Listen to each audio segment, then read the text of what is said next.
Tot a punt per tornar al Pailabot Santa Eulàlia a l'aigua.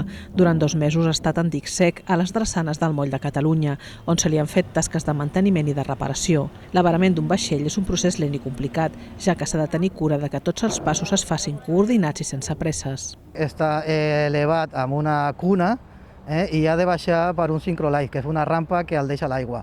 És una operació lenta i com té moviment pot tenir complicacions, encara que és molt positiva amb el sentit de que no n'hi ha risc.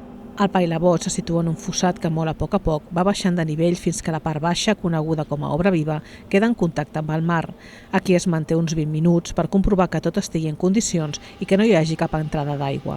Com està un temps fora de l'aigua en sec, la fusta té la tendència a obrir-se del sol, del temps que fa, hi ha molt poca humitat ara també, i al moment que està ja a línia de flotació quasi, la complicació és si el vaixell fa més aigua del normal. No ha passat mai, però si passés es tindria que tornar a posar en sec el vaixell per mirar per on fa aigua.